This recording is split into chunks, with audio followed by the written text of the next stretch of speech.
You are listening to Dove Valley Deep Divers with Erick Trickel and Lance Sanderson. Ball comes out of the hands of Newton.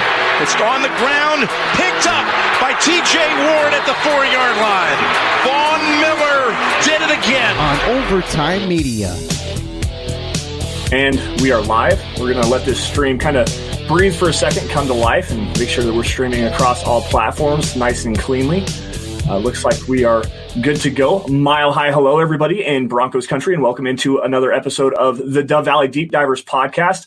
I am your host, Lance Sanderson, and joining me as always is my good friend and colleague, Erick Trickel. Erick, I'm not sure if you got a chance to check out what happened yesterday on the Huddle Up podcast. I got a chance to sit in for Chad Jensen and talk with Zach Kelberman for a little bit. Had a lot of fun, man. It was kind of a breath of fresh air to get a new person's perspective and get some new topics going. And I actually did a little dissertation on he who shall not be named, the guy manning the left tackle position for a minute, and kind of defended him again in front of Zach. And we had some pretty good banter, but it was a lot of fun to be able to do that, man. How you doing? Did you get a chance to check that out or not? I didn't get a chance to watch that at all. Last night I was actually working on write-ups for the videos that I'm going to be doing this weekend for the website. Just with working full-time at my day job, I have to use up what night I have. So I didn't get a chance to check it out. Plus, starting at 6 o'clock Mountain Time, it's 4 o'clock for me. I'm actually still at my day job. So still wasn't able to check it out for that reason either. But yeah, I mean, at some point I will have to check it out because I know how Zach is when it comes to Garrett Bowles, and he's perfectly fine to have his opinion and everything. And it'd be nice to see how that went between you two. But yeah, I'm super excited. It's been a long week with having to work full time and everything. Super excited to be here, especially after certain things that happened this weekend. Just glad to be here. Not happy that I have to dish out $700 on my freaking car. But yeah, nice to be here. I've been super excited for this topic ever since I heard Zach mention this on Sunday night. So I'm just going to throw it out there is that I'm pretty sure it was Sunday night. It was whenever they had Christy on. I heard somebody ask the question about Courtland Sutton. And Zach made a comment that by the time the career is over, that Courtland Sutton is going to have a better career than Demaryius Thomas. And as soon as I heard that, I was like, oh man, I want to definitely dive into this, take our deep dive that we typically do, and just break this down and just look at everything, all the information we have available. Of course, either way we go, there's one big thing that I just want to throw out here now, is that Courtland Sutton is just in year 2. There is a lot that can change with it. We're just going off of making our statements as to if he will or not be. Now based off of provided things kind of stay the same. So just keep that in mind. Yeah, and there's one thing that I wanted to put out here, and Erick, I know where you're going to go with this just because of how you go about your research and everything like that. You're going to do some projections and stuff like that. But I want to make one thing pretty well abundantly clear. What we're seeing with Courtland Sutton right now in year 2 going into year 3, that growth that we saw from year 1 to year 2, we didn't really get a chance to see that with Demaryius Thomas. So this is going to be a little bit of a projection based on, the first 16 games and then the first 32 games, I believe. So in Demaryius Thomas's rookie year, everyone, I'm sure you probably remember, Demaryius Thomas had a massive foot injury coming into the season and hardly played at all. And then in his sophomore campaign, he also had an ankle injury compounding with that. So there was a really kind of a missed opportunity for Demaryius Thomas to fully develop on the field in that kind of an aspect. And he really did take off in year 3, but that was when he had Peyton Manning in the fold. Now, Erick, I want your thoughts on this. Give us the breakdown of the first 16 games and the first 32 games between Demaryius Thomas and Courtland Sutton. And what is your big projection and prediction here? So my big thing when looking at this is, as you mentioned about the injuries, well, there's a saying, the best ability is availability. So Thomas not playing in this game just adds to the point that I'm going to make that so far in their career, Sutton is the better receiver. After 32 games, Sutton is better.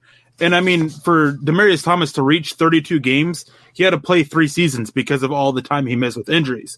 Well, just looking at the first 16 games real quick, which was just the rookie season for Courtland Sutton and most of Thomas's rookie season, plus a little bit of year 2, Thomas had 33 catches on 68 targets for 530 yards and only 5 touchdowns. So he actually ended up having 1 more touchdown than Sutton did. Sutton only had 4. But Sutton had 42 catches on 84 targets for 704 yards. So it's a little bit of a better year for Sutton. And then going into their first 32, it's actually really close. And this is something that I found to be really interesting, and I'll go into that why here too, is Thomas had 123 catches on 214 targets. Sutton had 114 catches on 209 targets. So 11 less catches on 5 less targets. So really close numbers there over the first 32. Sutton had 1,948 yards. Sutton had 1,816 yards, so more yards for Thomas, and more touchdowns with 14 to Thomas and 10 to Sutton. But, and here's the big thing, one thing that I actually kind of wanted to look at, and when I was looking at this, is Sutton averaged 15.9 yards per reception on average over the first 32 games. And if he was to catch those 11 extra passes at that same rate, he actually walks away with 1,959 yards. So while I do think that Sutton has been better, I mean, he's had to play with quarterbacks like Case Keenum, Joe Flacco, Brandon Allen, and 5 games with Drew Lock. Demaryius Thomas, he had Kyle Orton and he had Tim Tebow. Yeah, but he also had Peyton Manning there for those in the first 32 games there, because again, year 3, that's when Peyton Manning came to town, 2012. And with how many games he missed, he was seeing some of those games in there. I think it was like 8 games. He ended up seeing 8 of the, let's see here. He played 10 games year 1, 11 games. So 11 games of 2012 with Peyton Manning, that really boosted up his numbers. Well, just to go into it a little bit farther, Demaryius Thomas had 18 drops in the first 32 games. Sutton had only 12. Demaryius Thomas avoided 20 tackles, while Sutton avoided 22. And then 4 fumbles for Thomas with 2 fumbles for Sutton. Just a lot of similarities here. And even going one step further real quick is it was in the 16th game for Demaryius Thomas before he had a 100-yard game. That came with Tim Tebow at quarterback against the Minnesota Vikings. With Joe Flacco, it was his 17th game, which was the season opener this year, with Joe Flacco against the now Las Vegas Raiders, but then Oakland Raiders. Yeah, it's incredible just to see the comparisons. I mean, talking just height, weight, speed, athleticism, the build of these two guys, and look at their stories coming out of college. I mean, Demaryius Thomas came out of Georgia Tech, very limited route runner, and it took him a long time to kind of get acclimated. But once he did develop that route running, he became one of the best pure route runners in the NFL. And I don't think that's really even debatable at this particular point. Now, Courtland Sutton, yes, he still has a lot of work to do, but coming out of SMU with that limited route tree and that air raid kind of an offense, he's turned into a very high quality route runner early in his career, and he's getting a lot of separation. Well, not really a lot of separation, because and this is an advanced analytic from, I think it's either Pro Football Focus or Pro Football Reference. His average yards of separation per reception was like 132nd in the NFL out of 133. He was the second last in terms of yards of separation per reception. But still, he's able to get himself open, and I think a lot of that has to do with his ability to go down the field and get the ball at the high point, those 50-50 balls where he's making them more like 80-20 balls. So you're going up in coverage and stuff like that. I think that takes away from his ability to create separation. It's kind of a weird statistic to look at, but when you watch him run his routes, as far as like the slants, the really good in routes, the double moves that he's running right now, he's developing into an immaculate route runner. Now, to kind of push this further, to go into not just the first couple of years, going into the full career, Demaryius Thomas, in the course of his career as a Denver Bronco. Now, I went back and actually went and took away his New York Jets receptions and his Houston Texans receptions from his half a season in Houston in 2018 after the Broncos traded him at the trade deadline, and I came away with 665 career receptions as a Bronco for 9,055 receiving yards and 60 career touchdowns. All of those are ranked second in the NFL or in Broncos franchise history. Now, do you think that there's a possibility that Courtland Sutton can eclipse those numbers, given the fact that, yes, we do not know what Drew Lock looks like, but we also know what Courtland Sutton does look like with a myriad of bad quarterback play from Joe Flacco and Brandon Allen specifically? This is the Overtime Podcast Network. Yeah, I definitely think he can. I mean, if he stays on the trajectory that he's on right now and continues to develop as he has, yeah, he can definitely break those numbers. I mean, we saw what he was able to do with Case Keenum, Joe Flacco, and Brandon Allen. And by the time Drew Lock got out there, I'm not saying that Courtland Sutton wasn't effective. He was. But there was no other weapons there taking threats away from him, so he wasn't quite as effective as normal. Well, with Drew Lock, now they have a guy who they actually believe can be their quarterback of the future, hopefully can be that, and really hopefully can be that guy. I mean, I think all Bronco fans hope that. But they also have Judy, They have KJ Hamler. They have other weapons to help out Courtland Sutton. So it's no longer, hey, you can double or triple team Courtland Sutton and just shut down this offense, basically.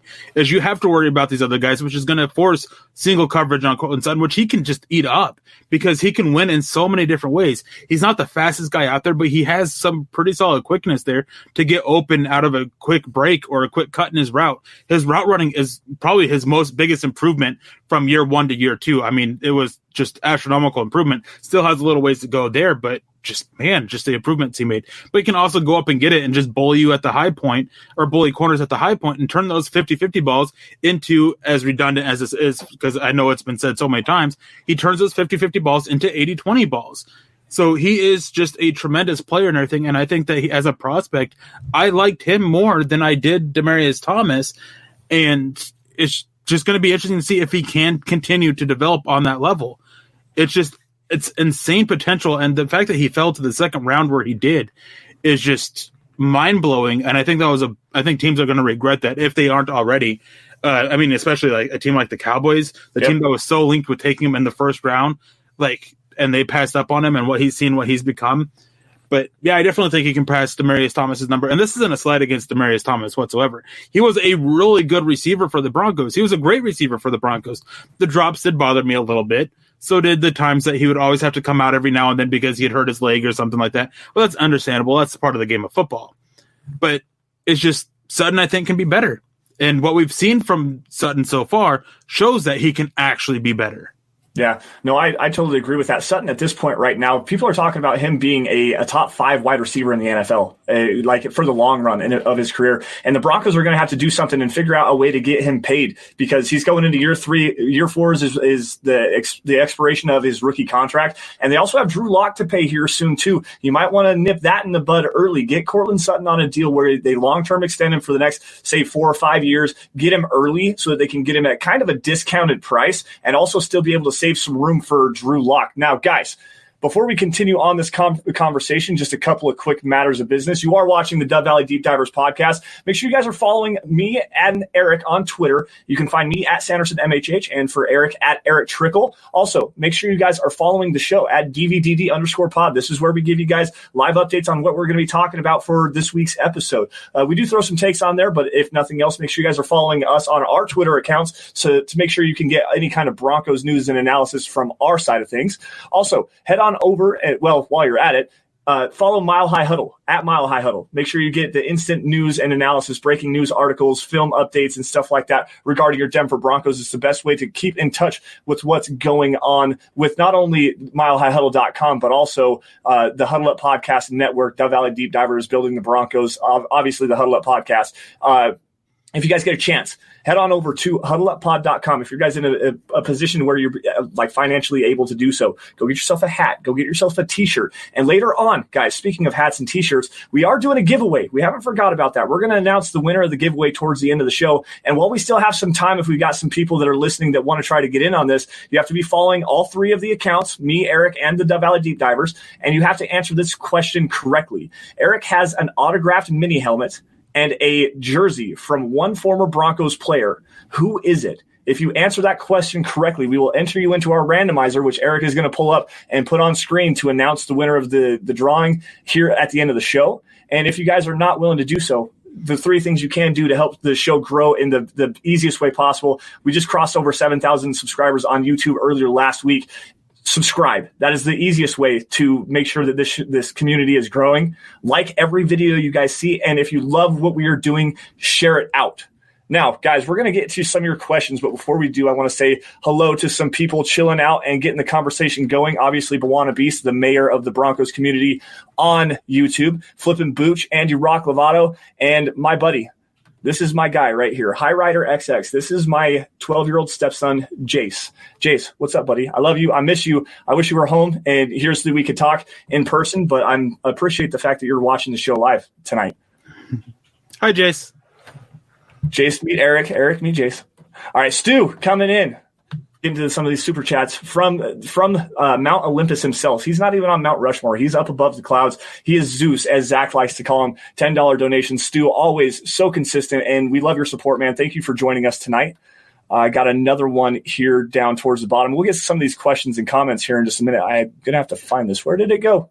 There it is. James Campbell coming from across the pond, showing that Broncos country is not a geographic location. It is, in fact, a hashtag state of being and a hashtag Broncos world. Y'all see Chad Johnson's take?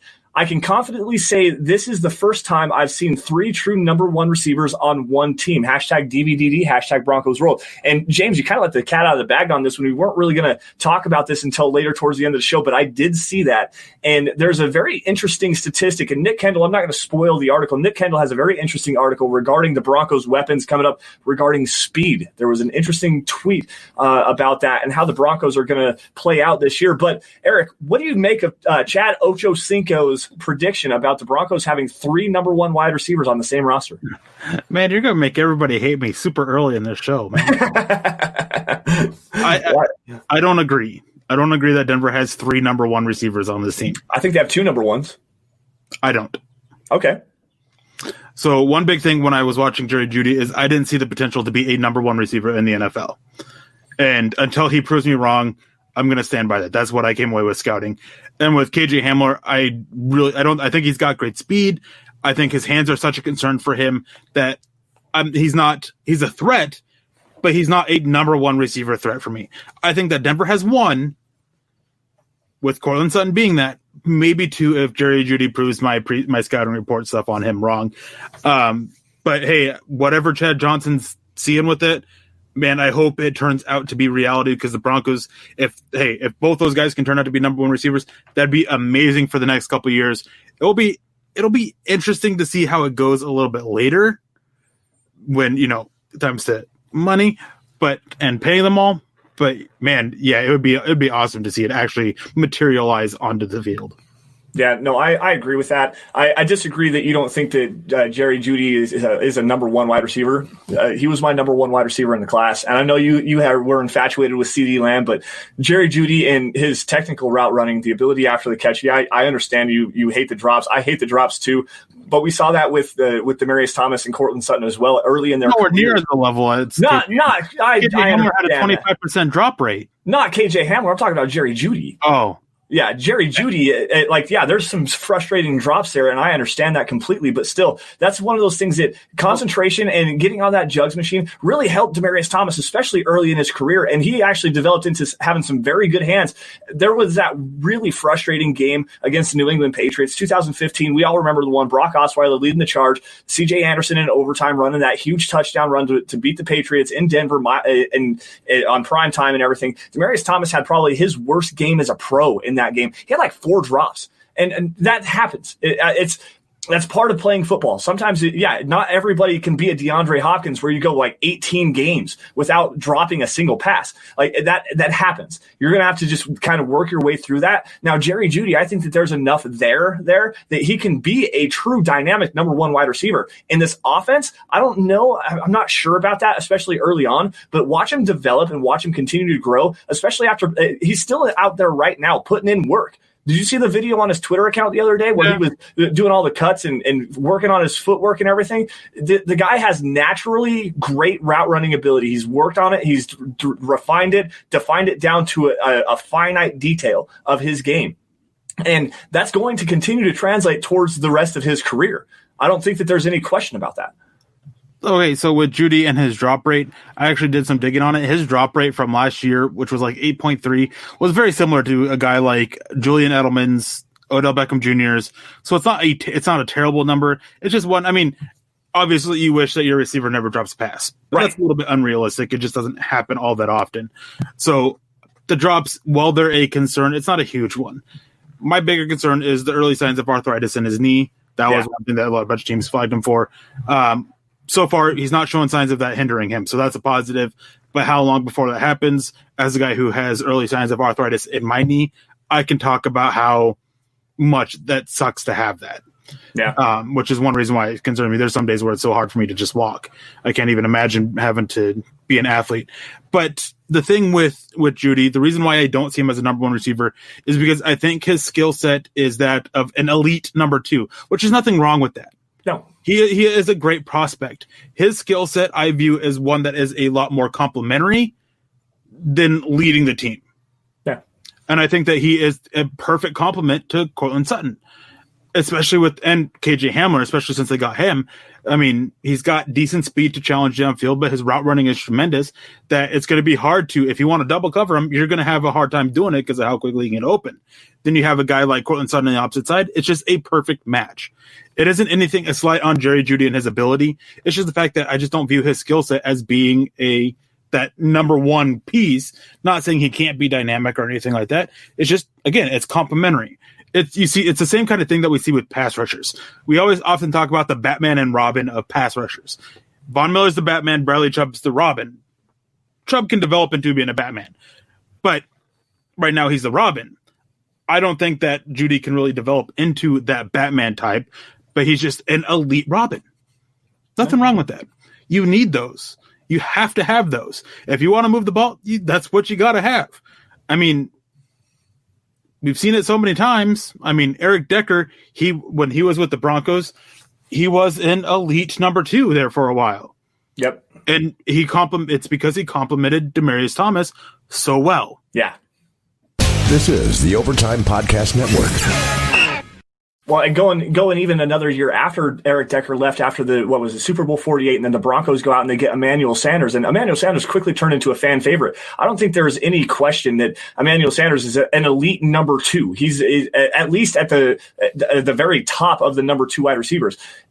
If you're saying that is the kind of trajectory for a Jerry Judy, there is nothing wrong with that, especially coming out. Like, if you can get an Emmanuel Sanders, like that kind of an impact, yeah, as a number 15 overall pick, you might want to push a little bit more towards that Demaryius Thomas. But at the same time, if you can get Emmanuel Sanders level production from Jerry Judy out of his rookie contract, especially, you hit huge on that pick. Yeah, absolutely huge. Real quick, I just want to clarify this. Is for me, it's not stats that makes a number 1 receiver. Right. It is, can they dictate the coverages? I don't think Jerry Judy is that type of player where he dictates the coverages that are thrown his way. That's completely fair. It's just how I look at it is, if you're a number 1 receiver, you're dictating how they cover you, and not just you, but everyone else on the field. Courtland Sutton, he forces them to how they have changed how they're covering him. Jerry Judy, he doesn't. And it's nothing wrong with his skill set. I think he's a fine player, just not a number 1 receiver in my eyes. Just a quick question here, and I'm fairly certain I might be off base on this one, but do you think that Jerry Judy compares favorably to a guy like Amari Cooper? Because I don't think Amari Cooper is dictating coverages like the way that Demaryius Thomas does. Like, obviously, DeAndre Hopkins, Michael Thomas down in New Orleans, Odell Beckham Jr., those guys are dictating coverages. Amari Cooper has never really stepped out as that true elite number 1 wide receiver. Yeah, he's a number 1 guy. But do you think Jerry Judy can be that kind of a player? Yeah, I do. I don't think their skill sets are exactly the same or anything like that. Is that I do view him as that same way. I think Amari Cooper is that outstanding number 2 receiver, just not a true number 1 guy. He's not a guy who's really dictating coverages out there, and he just excels with what he does. Yeah. That sometimes it just doesn't matter how they cover him. With Jerry Judy, it's very much the same thing. He's not a guy I don't think that's going to dictate coverages, as I was just stating. And no matter how they cover him, he's still going to kind of find ways to get open. But it's going to be helped with Courtland Sutton on the opposite side. KJ Hamler too. KJ Hamler has a little bit of that because of his speed of dictating coverages, but it's just playing him a little bit more off coverage and just trying to hope that he drops the ball like he often does.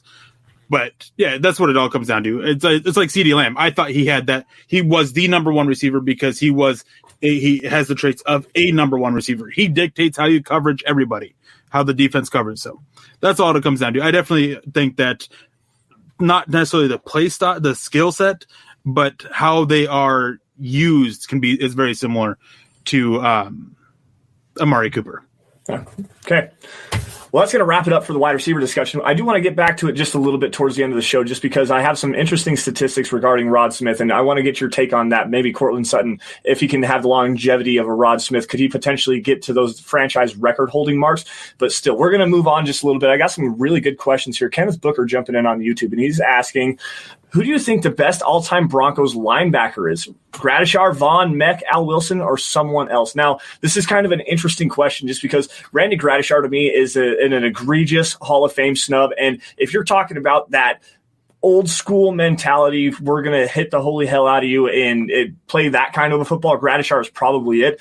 Al Wilson, on the other hand, we got done talking about him just a few weeks ago and how he might potentially translate to today's game if we were going to bring back any one former Broncos player. Al Wilson is a guy that I think he would be like an Alexander Johnson right now, an elite run stuffer, elite blitzer like that, kind of questionable in coverage just based on the way that offenses are using tight ends and stuff like that. Al Wilson, yeah, he was a very good sideline to sideline guy, but he wasn't very good moving backwards. Now, Von Miller and Karl Mecklenburg is an interesting aspect in this one just because Von Miller is that outside linebacker. He's more of a true pass rusher than he is an actual linebacker. So what is your definition of a linebacker here? And obviously Karl Mecklenburg was that like one of the original do-it-all Swiss Army knives in the NFL. I mean, he played on the defensive line. He rushed the passer off the edge. He played off ball in the linebacker position. This is a very tough question, man. Well, if with looking at what they did in their era and everything, to me, Von Miller, he's an edge rusher, not really linebacker, so I'm just going to throw him out because of that. He's not being asked to do quite the same stuff as the other things. But looking at their time and what they did in that time frame, that era of the game, Gradishar is the best. Yeah. Like to me, that's just how it stands. And real quick, too, since we just got done talking about this, I want to grab this from James Campbell asking about Calvin Ridley and the situation in Atlanta to be a better comp. And yes, this is actually one I think I made it actually during the live draft pod. If not, I remember mentioning it in our group chat as well.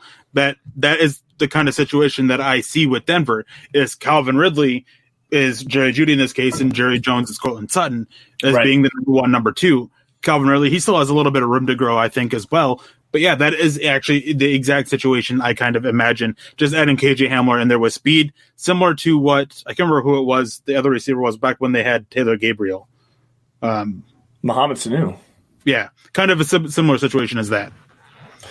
Now, I actually agree with that. It's probably a better comparison of the overall situation as a whole, just because I think that Courtland Sutton, again, Julio Jones is one of the top three wide receivers, and I don't think there's anybody that can really argue that in the NFL right now. Julio Jones, DeAndre Hopkins, Michael Thomas, those are probably the top three guys on everybody's list.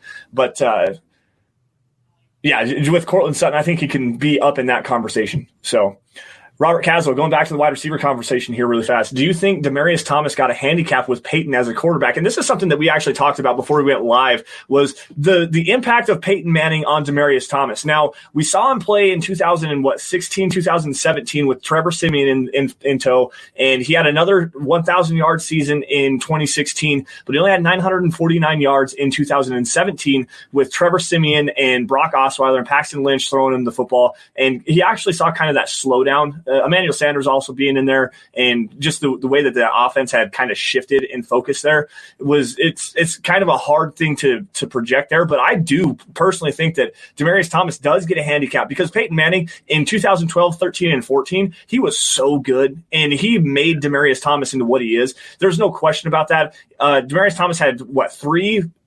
So back-to-back 1,400-plus yard receiving seasons, including a 1,600-yard season in, I think it was 2014 was the year they had 1,649 yards or something like that, and 10 touchdowns at least in all three of those years. Peyton Manning at the forefront of that offense, absolutely. I think if you put Courtland Sutton in that in that era, if you give Peyton Manning, Courtland Sutton kind of a weapon, we're talking about Courtland Sutton in a completely different fact right now, and he might be at this particular point in his career, say go back to 2014, insert Courtland Sutton there, he might be considered the number one wide receiver in the NFL. Yeah, I definitely agree. There is a little bit of a handicap there. And one reason why it's so hard, too, with this is those were his prime years, was with Peyton Manning. That was when Demaryius Thomas was in his prime. So that just makes it even harder to. I mean, all 4 years with Peyton Manning, he broke 1,300 yards receiving.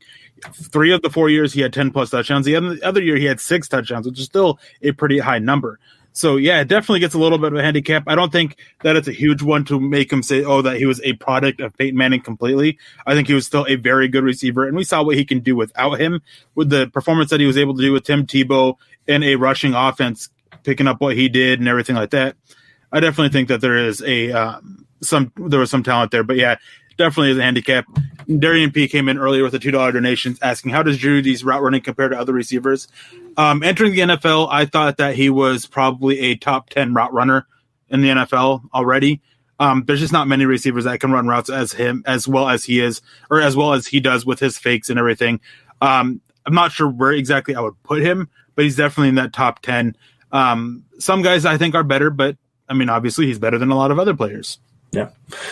First off, Darian, thank you for the donation. We appreciate you for joining us tonight. I actually agree with Eric there. Just coming into the NFL, being as smooth of a route runner as he was at Alabama in that passing attack that they have down there. Is it still Steve Sarkisian as the offensive coordinator? I believe so.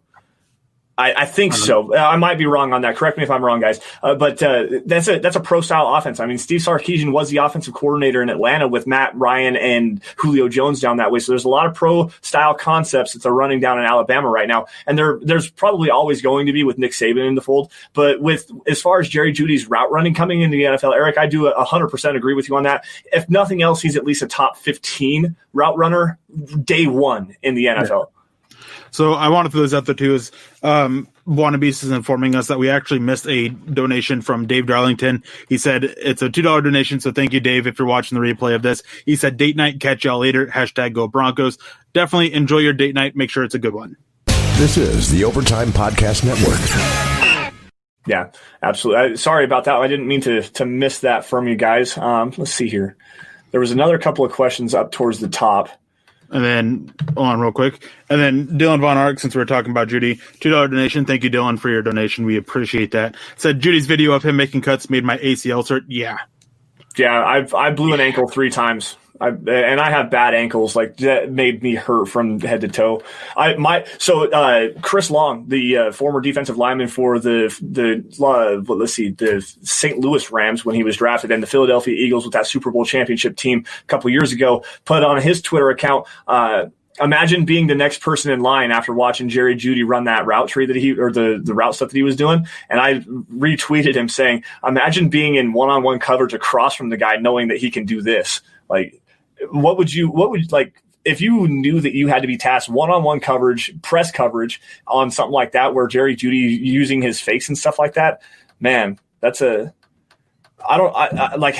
could you feel about that? Oh, there was one comment here I wanted to get. I do want to say, Jody, I'm not going to take your questions. Not tonight. I see it there. Oh, hey, there's another thing here. Did you see the Adam Rank projection for this year for the Denver Broncos? No, but I don't care. Adam Rank is terrible. Well, but this is actually kind of a stark contrast from what he did last year. Obviously, everybody knows the 3-13 Zach wants. Wasn't it like 2-14 last year for the Broncos? He had him at 3-13 last year. He had him at 3-13 and had absolutely zero basis in fact about anything regarding the Broncos at all. And then right after that, he projected the Chicago Bears to go 16-0. And all he did was stand in front of the screen and dance and poke the buttons and stuff. It's like, ooh, pretty colors. I'm going to touch all these things. That's what it looked like. But he come back earlier today, and made another projection for the Broncos this year. And he has them at 11-5 this year. He actually has them at 11-5. And the biggest thing there is the fact that he has the Broncos winning the AFC West and being the number 2 seed in the AFC playoffs. Does everyone with the Kansas City Chiefs come down with the thing that we shan't say? Like, and just have to forfeit games or something? Like, I don't know. I'm not exactly sure. All of them like tearing their ACLs or something. Adam Rank is terrible. Yeah, Adam Rank is absolutely awful. Nothing will sit there and take me away from this. And it's not even just talking about last year. I remember reading this guy's work like a few years ago and just saying, man, this is terrible. Like his projections and everything. Like, it's. I know, what was it, last week that we talked about what's his faces for ESPN, his projections. Clay? Yeah, Mike Clay. Yep. Mike Clay. And his projections were actually based on something. It's kind of like, as you said, it's like Adam Rank is sitting there throwing darts at a dartboard. Like, okay, win or lose for every game of the season. Like, it's just terrible, man. He's just terrible.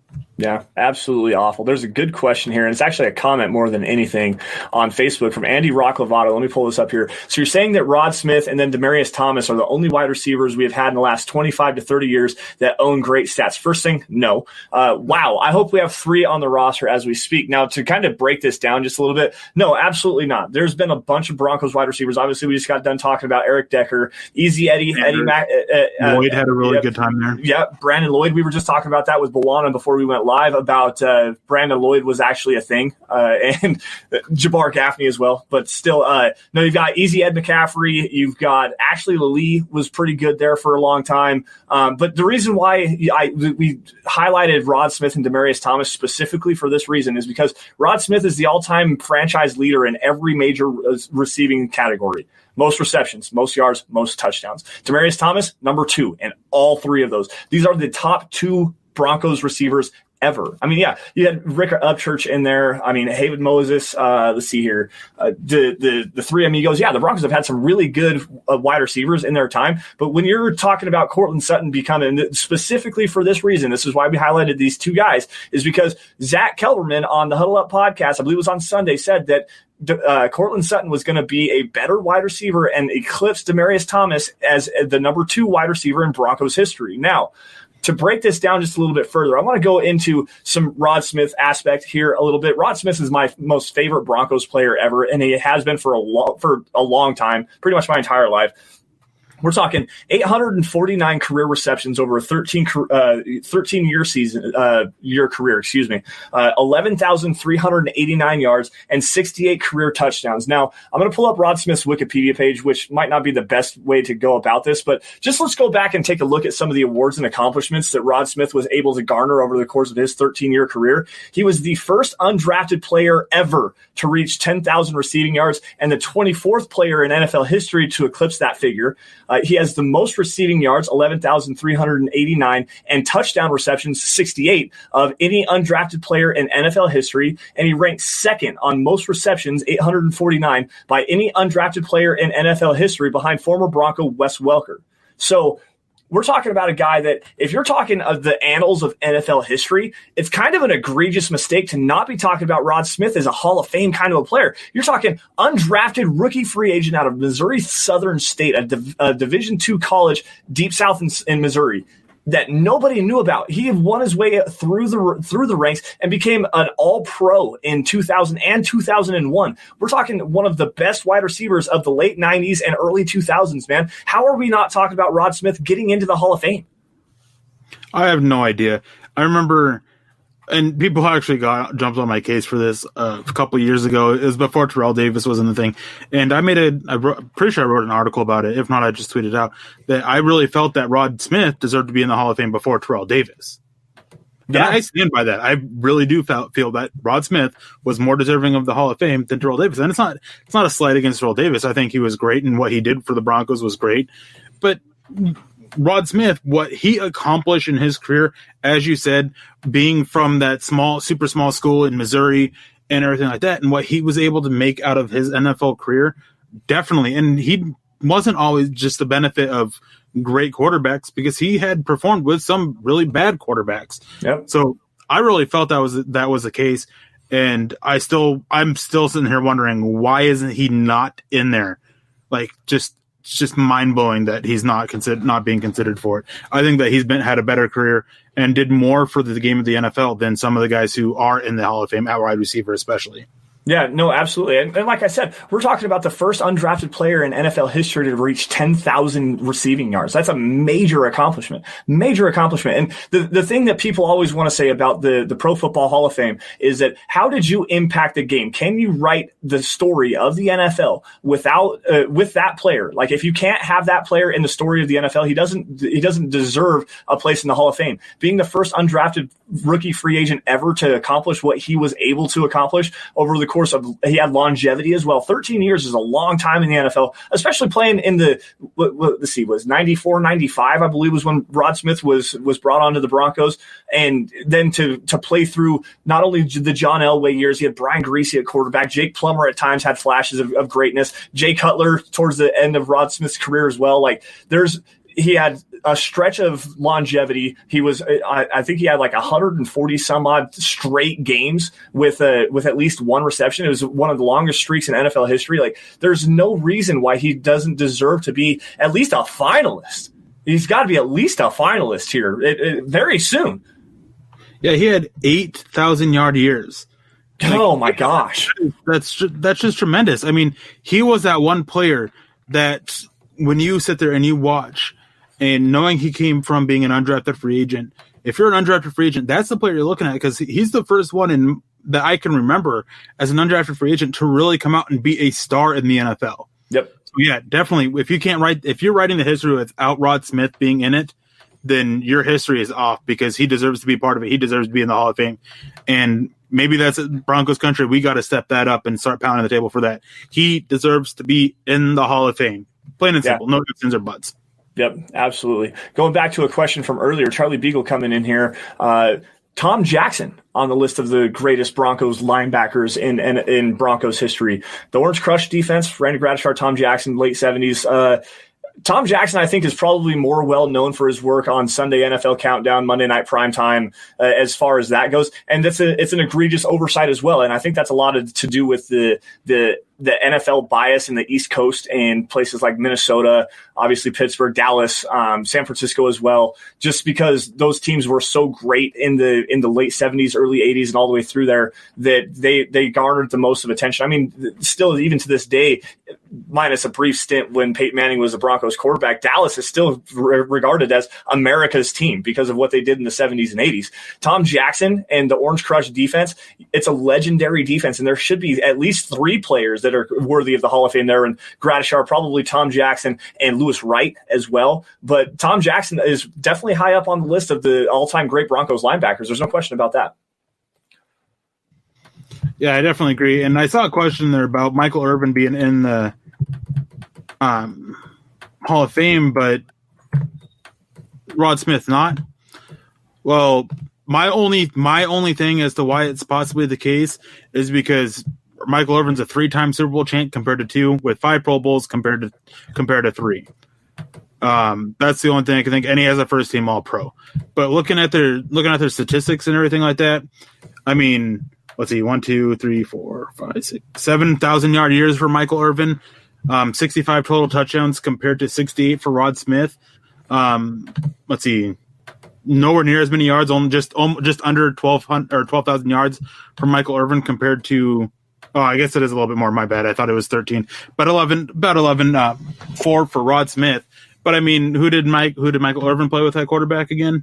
Yeah, I mean, he had Troy Aikman for a long time. He had great talent there. And Rod Smith's best 2 years came in 2000 and 2001, and that was with what, Brian Griese at quarterback? Yeah, that was Brian Griese at quarterback there. And in fact, the 2000 season was when Terrell Davis blew his ACL up because Matt Lepsis made an egregious hit on his knees after a Brian Griese interception against the New York Jets. I was watching that game. Yeah, at Bologna right here in 2000 or 2001, Ed McCaffrey and Rod Smith both caught 100 balls in the same season. Yes, they did.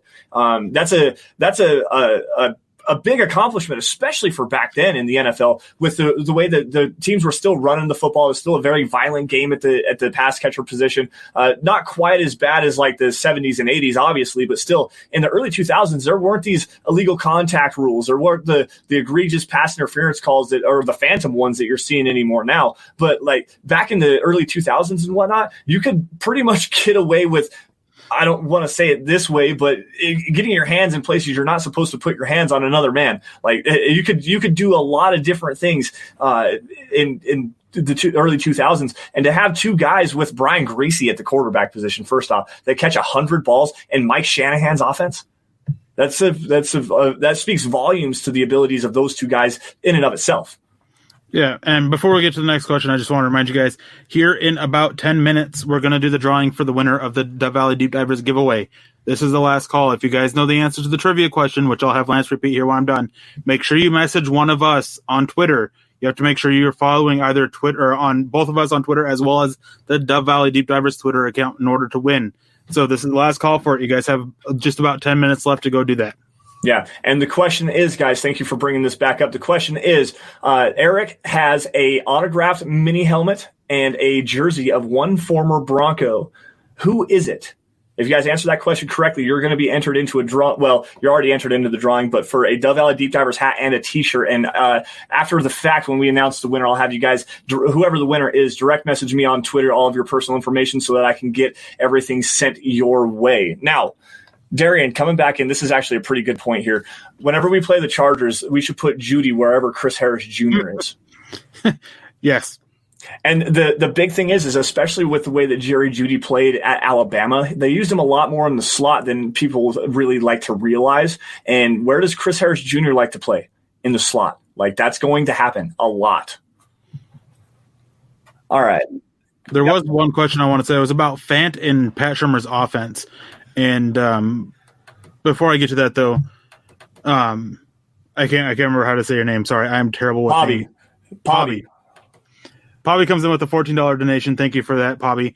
We really appreciate that. You have definitely earned your place on the Mount Rushmore of Mile High Huddle. Yeah. Always appreciate you. Always jumping in on all the podcasts.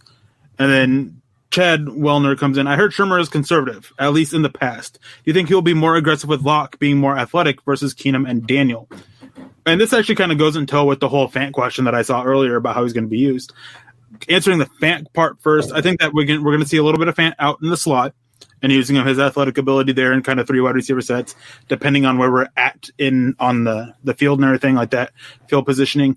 And as well as inline, I think we're going to see him basically be used very similarly to how the New York Giants used Evan Ingram. Very similar styles of play. Neither of them are very good blockers. Hopefully Noah Fant can develop there to be a little bit more consistent and a little bit better. But that's definitely kind of how I see it. As for being more aggressive, I definitely think that the Broncos will be more aggressive this year with Pat Shurmur. Basically, that was one big thing that they want to do is they want to be more aggressive. They want to take a little bit more shots. But I think that we're going to see it be aggressive in a different way. I don't think it's going to be consistent, like deep shots downfield. I think we're going to see a lot of like spreading them out and just attacking the weak points of them, just being super aggressive, a little bit faster paced at times, which is something that Pat Shurmur has done before, be a little bit more faster paced with his offense. So I definitely think we'll be more aggressive in that way, not so much the deep shots consistently downfield though. Yeah, I agree with that. I talked about this just a little bit yesterday with Zach on the Huddle Up show. Just if you want to get kind of an idea of what you can really look at, last year with the Giants, not necessarily a great comparison to this year's Broncos squad. Go back to 2017 when Pat Shurmur was the offensive coordinator in Minnesota, and you watched with it was actually Case Keenum, and Adam Thielen, Stephon Diggs. They had Kyle Rudolph, who was a very good pass catching tight end, and he wasn't very used very much in that offense. I mean, he did have 35 or 45 receptions, something like that. He wasn't a primary focus, so I don't think that Fant is going to be that primary focus, but having Judy, having Courtland Sutton, having KJ Hamler, if you're going to run a 4 wide set like that, having Noah Fant in the slot, I think that there's a niche there, and using him over the middle of the field is going to be a big key, but he's not going to be a primary focus in this offense, and that's unfortunate because I think that Noah Fant and his receiving ability and the ability after the catch using his elite athleticism for a guy his size is missing the mark just a little bit, but using him to be able to dictate some coverage down the middle of the field is going to be big. I think that using the threat of him getting and doing something with the ball after the catch is going to be a big part of this offense. Now, again, it's going to be the first and second wide receiver first and foremost. Courtland Sutton obviously is going to get the lion's share of the targets. I firmly believe that. And then Jerry Judy is going to get the second part of that. KJ Hamler, I think, is at the beginning of what we're going to see. They're going to use him a lot in like gadget stuff, jet motion, zip motion, rocket motion, stuff like that, getting some window dressing, or at least I would like to see that. And he might catch 30 balls, maybe. Noah Fant's probably going to catch 35 or 40, maybe, footballs this year. And if you can get 40, 45 balls, 500 yards and 5 or 6 touchdowns would be a great season for Noah Fant and Pat Shurmur's offense. It would. Well, I think that one thing with Pat Shurmur that we've seen is that he's able to adapt with what he has. Yeah. And I think that with Noah Fant, I think he's going to use him a little bit more than what we saw the tight ends being used in Minnesota. But I think we're going to see again similarly to Evan Ingram, where Evan Ingram the last few years he was catching. I mean, he missed some time. Yeah. But his rookie year in 2017, which was the year before Pat Shurmur showed up there, he got 64 balls. And then he only started 14 games over the last 2 seasons, catching 44 and 45. So I don't think that 50 to 60 catches for Noah Fant is unreasonable. I think that is actually pretty much what we're going to be expecting. Probably seeing about 50 to 60 yards a game being used and a little bit more and some good touchdowns, just because he is such a mismatched type of weapon that you have. Even if you with Jerry Judy and Courtland Sutton and KJ Hamler, is Denver plays a lot of teams that are a little bit weaker at linebacker when it comes to coverage. And that is where Noah Fant really is going to come in handy. And I think that because of that, lining him out in the slot, lining him in line, it doesn't matter. I think he's going to have his role cut out for him, and I think he's going to have an impact this season. And it may not be like see some tremendous year from him like we saw with Demaryius Thomas of 800-plus yards or that whatever it was. I think we'll probably see him be consistent with 600 to 700 yards, 50 to 60 catches, and just be effective with helping move the ball downfield. Obviously, those receivers, those are your main weapons. Obviously, no dud, no brain comment right there. But that's just how it's going to be. That's Noah Fant. He's going to have his role there for him. Yeah, it's going to be really interesting to see Levante David when the Bucs come into town. Levante David in pass coverage against Noah Fant. That's going to be an amazing matchup. I cannot wait to watch that. Yeah. There was a comment about Jerry Rice and why did the Broncos release Jerry Rice. First off, he retired, and secondly, he was like 80 years old when he came into Denver. So, former Broncos great Jerry Rice, by the way, just because I'm a troll. All right. Get a couple more questions in here. Actually, you know what? This is probably a good time as any, Eric. You might as well do your screen share and get that pulled up. We're at the 50-minute mark. And we can real quick make sure that. All right. While Eric's doing that, I'm going to pull this one from Kevin Peterson here coming in with a $5 super. Eric's helmet looks like it could fit Tyrone Braxton's head. Did I win? All right, real quick. Let me go grab the helmet so we can give away the winner here. So, a couple of years ago, quick little backstory with this helmet is there is a lady who's a big part of Broncos country that she was nice enough. She went to one of the Broncos practices, and was my favorite player at the time. Still love him. I'm absolutely sad that he is no longer with the Broncos, last year being his last year. But she went there, she got his autograph and on this mini helmet, and she sent it to me. But we did get a few correct answers. We got quite a few incorrect answers. But the winner is Derek Wolfe. Have his autograph. He's the only Broncos player whose autograph I have, and I also have his jersey, though I can't find it. But yeah, that is the correct answer here, is Derek Wolfe. And we did mention it. I had somebody accuse me of saying that we never mentioned it on the podcast before, and we actually did mention it. We mentioned it when the podcast, not long after Derek Wolfe actually went to Baltimore, is I told the story about how I have his autograph and his helmet, and I'm very sad that he's no longer with the Broncos. Yep. So I'm going to share my screen here. That was a big thing with this giveaway was you had to have been paying attention to the Dove Valley Deep Divers podcast. And we had, it was almost instantaneously. We had a couple of guys coming in here, and I believe it was Stephen Baumgartner was the first one that messaged Eric. And we weren't even we had just barely got off screen after I asked the question. And Stephen came in immediately with the correct answer. It was within 5 minutes after we got done being live. So there were some people that had paid attention. I can't see the rest of your screen just because it's so small on my side. Oscar Figueroa is in there. Eric, go ahead and read the rest of them, please. So Charlie Beagle, I think he's actually in the chat here. He's on Twitter, Jimmy Mack. He made sure to know that I know him as Charlie Beagle. And then JD0@N is another guy on Twitter that seemingly follows the show and everything. So if you guys are listening to it, thank you guys for participating in this. I'm going to go over and I'm going to scroll down a little bit. Pick a random name. And the winner is... All right. If you're in, it's JD0@N. If you are not in here and the thing, we will message you.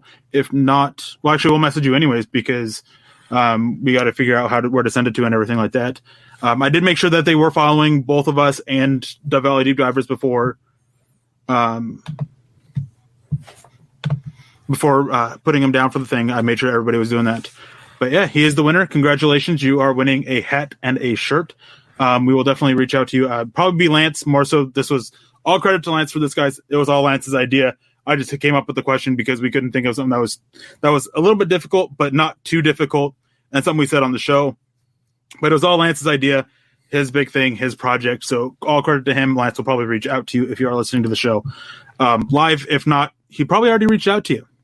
Well, yeah, first off, if you're watching the show live, make sure you do get at me at Sanderson MHH. You can also find me at Lance Sanderson on Facebook if you're more want to go on the Facebook Messenger side of things, whichever, it doesn't really matter. But it's not necessarily a credit to me. It's a credit to our Super Chat superstars that come in and donate to us and everything like that. It means a lot to us on that. But the Super Chats that I've collected over the course of the time that we've been doing this is actually going to be paying for this entire giveaway, so you guys coming in and donating makes it possible for us to do stuff like this. It's what really drove up the want and need for the Dove Valley Deep Divers merchandise on the merch store at huddleuppod.com. And that's why just the public outcry and support for the show is why we want to give back to the show. And all of your guys' support means the world to us. We love and appreciate every single one of you guys coming in and joining us, having some football conversation, getting away from real life for just a little bit. It's the best hour of my week. I look forward to coming in and doing the Dove Valley Deep Diver show more than pretty much anything throughout the course of my week overall.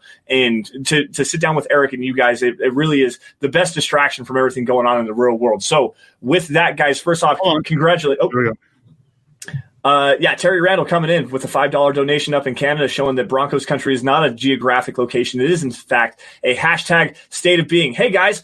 Over under on Casey's tackles for loss and sacks this season. Excuse me. Hashtag state of being. Hashtag Broncos world. And the offense will be electric. Go Broncos with the emojis that we all know what that means.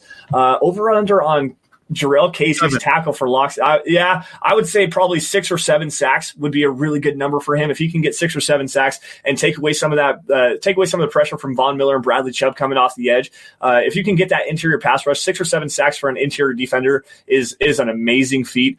I would like it to be closer to double digits than that, but as a realistic aspect of it goes, that's probably the biggest. 6 or 7 is probably right. As far as tackle for loss, probably 10 or 12. I was thinking 13 or 14. So, yeah. So also before we get out of here, I see this conversation going on about Patrick and Hamilton fighting for the last roster spot. And then somebody says that Patrick's almost a lock to make it 55. Just so you know, it's still a 53-man roster. There's only 2 that get called up to from the practice squad to make it to the 55 every week, and then they go back, revert to it. But it's still a 53-man roster technically. But on this, I do have a depth chart projection out there on milehighhuddle.com. Make sure you guys go check that out. It'll definitely anger some of you because it's already getting a lot of angry comments about it. But I actually have both Patrick and Hamilton making the roster, as well as Cleveland making the roster. And the simple fact for that is I don't have Deontay Spencer. I have Deontay Spencer on the practice squad. And here's my reason for this. Deontay Spencer offers up absolutely nothing on offense. Nothing. You don't need to waste a roster spot on a return specialist. You don't. Plain and simple.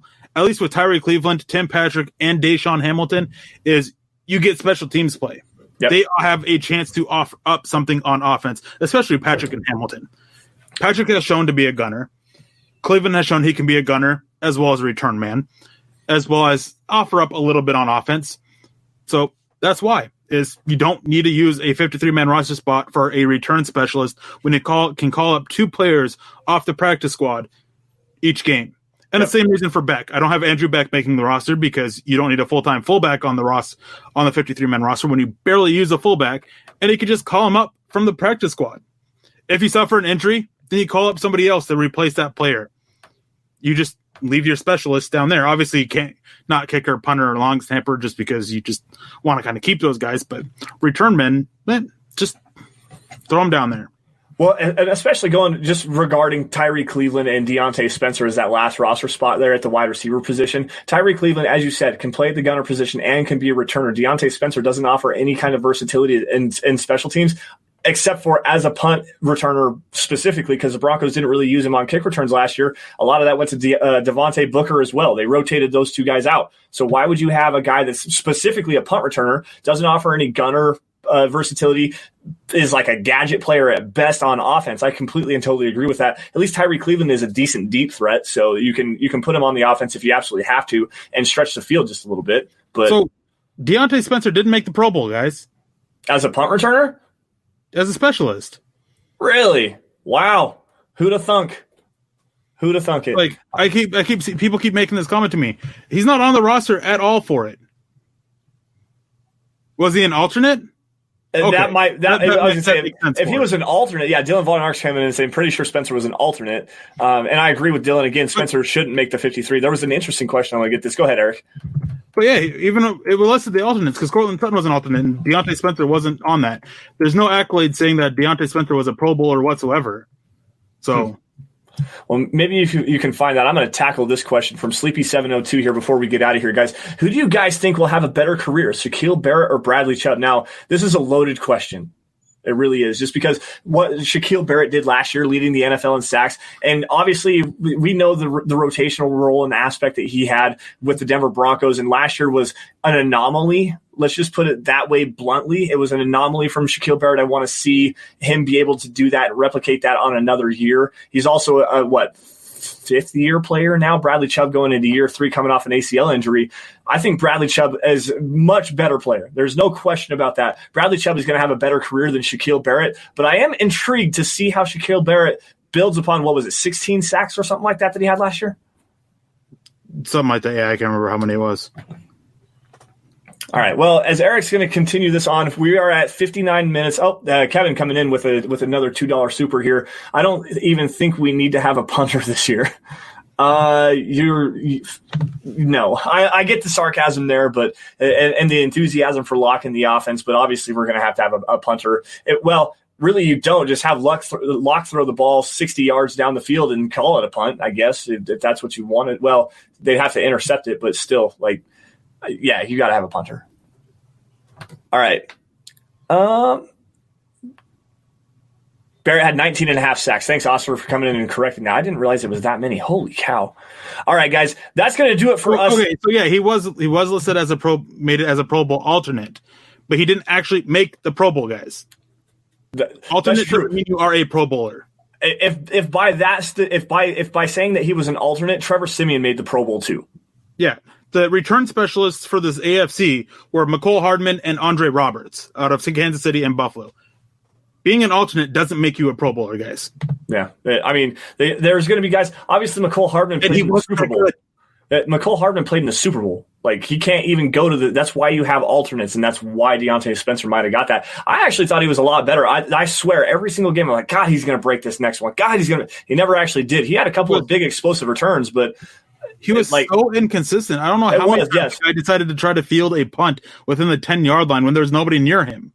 And it goes back to the fact that you don't need a return specialist on the 53-man roster. He's not going to get claimed. Nope. He's not. Nope. Well, the argument could be made that the Broncos did claim him from Pittsburgh just to put him as a return specialist, but they didn't have another return specialist on the roster. Exactly. They didn't have anybody on the roster. But so the argument could be made, but at the same time, no. Just stop it, guys. Oh, and if you get claimed, guess what? You have KJ Hamler. You have Tyree Cleveland. You have other guys who can do that. Mm-hmm. Absolutely. The whole rule, I absolutely love this rule about being able to call up 2 players out the practice squad because you don't have to keep these guys wasting a 53-man roster spot. You don't. I don't understand why they don't just make it a full-time 55-man roster. I don't get it. This dude was in the bottom 10 I don't get why they don't make it a full 55-man roster. It just makes no sense to me. He was in the bottom 10 for kickoff or for punt return average. And his kickoff return average, Denver tried to replace him during the season. Yeah, they did replace him with Devontae Booker. I specifically remember Devontae Booker returning kickoffs last year for the Denver Broncos. And with kickoffs, with what Tyree Cleveland can do, I'd rather have Tyree Cleveland returning kickoffs. Yep. And I'd rather have KJ Hamler returning punts. And guys, just the last point that's often made about this is, well, Vic Fangio said he's going to be the return specialist and KJ Hamler is not going to be the returner. That's great. There's this thing called coach speak. At one point, John Elway was sitting there saying Tim Tebow is going to be the quarterback. And yes, I know Peyton Manning become available is a huge difference between here, but he made that comment when everybody knew that Peyton Manning was going to become available. So come on, guys. We can't get pigeonholed into saying, oh, yeah, this guy is definitely going to make it. Deontay Spencer may make it. I want to make that clear. I don't think he should. And I'm in 100% agreement with you. I just because you can't be a single aspect player. with a 53-man roster, you have to offer there you go. Options are about raising flexibility. Like that's the thing. You have to be able to be a flexible kind of a player, offer multi-positional versatility. That's a big thing with me, especially when it comes into like scouting players and talking about creating the offense in and of itself. You want to have a guy that can play multiple positions and be good at that. Like, for example, and this is one that's going to kill me to say this, but Elijah Wilkinson is a necessary piece for this team because he can play the swing tackle position and he can play at guard as well. Austin Schlottman, the same kind of a thing. He can play the guard position and he can line up at center, which he did last season. Like, there's a reason why you have these depth pieces that are multi-positional, versatile kind of a guys that can play multiple different roles within not only the offense, but hopefully you can get some aspect on that in special teams as well. Like, you have to be able to impact the team in multiple different facets. Trenton Holiday was a complete different discussion because he was an elite returner regardless of the fumbling issues. He at least took balls to the house on a regular basis. There's a reason why he was on the roster in 2012, 2013 was because he was so dynamic as a punt returner and a kick returner, especially as a punt returner, that you have to keep that guy that can take the ball to the house at any given second. Deontay Spencer proved that he was at least decent returning punts, but he never took anything close to the house. I think his longest return was like 38 yards or something like that. It wasn't even that good. Yeah. And Charlie Beagle, I believe they raised it up to 48 active on game day now. Yeah, and you have to have 8 offensive linemen in that. You absolutely have to have 8 offensive linemen now. And with that, if you're going to carry, with Denver especially, with how many injuries they deal with on there, I'd rather carry 9 offensive linemen and use that 9th spot for an offensive lineman than a return specialist. The ability to pull up 2 off the practice squad gives you so much versatility because you can keep guys that you want to keep on your active roster and not have to worry so much about a return specialist or a fullback. If they get claimed, they get claimed. You can find other people to do that job. But if you want to develop a certain tackle and he gets claimed, congratulations, you now have to try to find another tackle you want to develop. And that's not easy to do, especially if you're Mike Munchak. You typically have a preference for what you want to teach.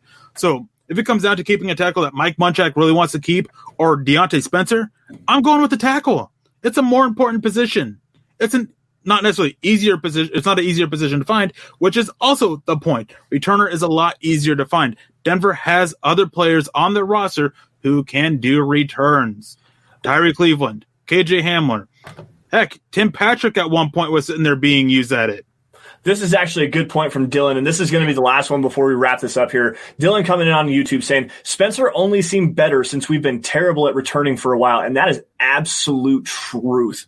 It has been a long time since the Broncos had an elite returner, and going back to Trenton Holiday. Ever since Trenton Holiday left, and after 2013 or 2014, I think it was, the Broncos have struggled to field any kind of special teams prowess, whether it's returning or covering. Like the Broncos special teams units has been one of the worst in the NFL for the last 5 seasons. And Spencer being as good as he was last year, that breath of fresh air that, hey, by the way, we can return punts now. You're absolutely 100% correct on this. And last thing too is, last thing I'm going to say on this is returning is not always about speed. It's about being able to make people miss. Somebody mentioned Royce Freeman. Yep. About returning kicks.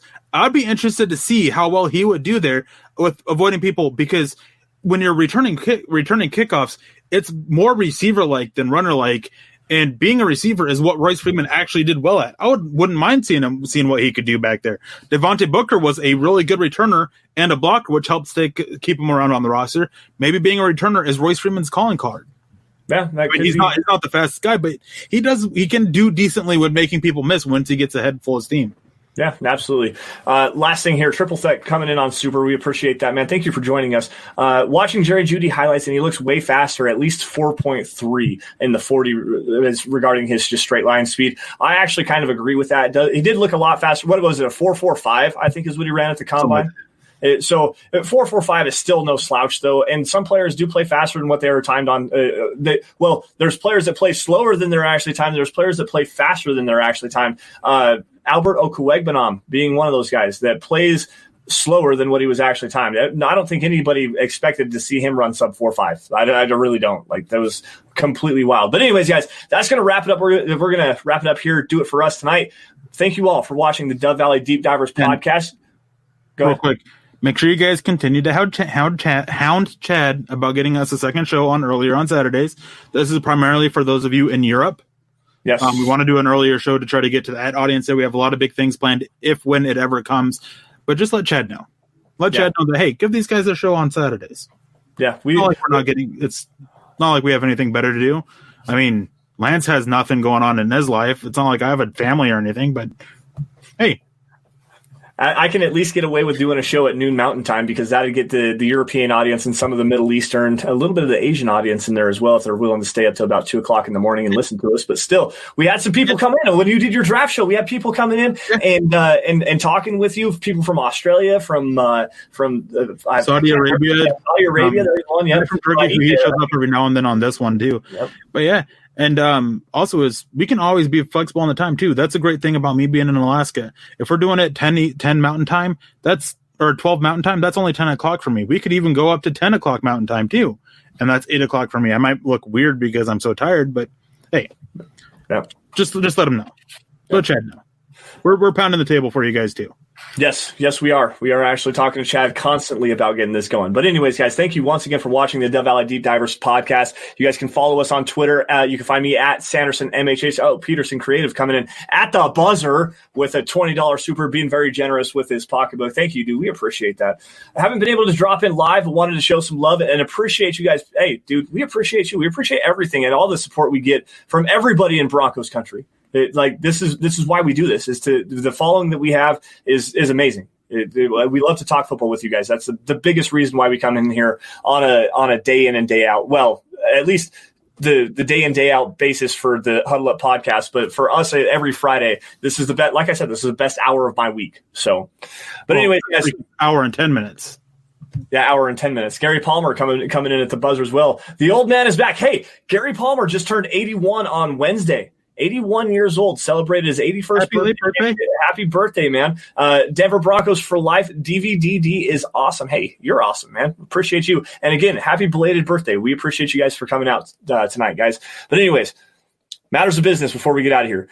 Follow the show at DVDD_pod. You can follow me on Twitter at Sanderson MHH, for Erick at Erick Trickel. Head on over to huddleuppod.com. Get yourself a hat, get yourself a t-shirt, a hoodie, face mask, coffee cup, anything like that. If you guys are financially able to do so, please do that. It's a great way to support the show. And if nothing else, the 3 things that you can always do that support the show in the greatest aspect is subscribe wherever you're watching, YouTube, Twitch, Facebook, Twitter, anything like that. Click the like button on every video you guys see, regardless of if it's a podcast or Erick's roster breakdown that he's got going on YouTube right now. Click the like button will actually boost our stats just a little bit and get us in front of as many Broncos fans as possible. And if you really like what we're doing, love what we're doing out there, share it. Share it on your social media, get it in front of as many Broncos fans as possible, and that's the easiest way to help the show, the website, and all the other shows grow and continue to succeed on a basis that I'm just blown away by. But anyways, guys, that's going to do it for us tonight. Erick, any last words?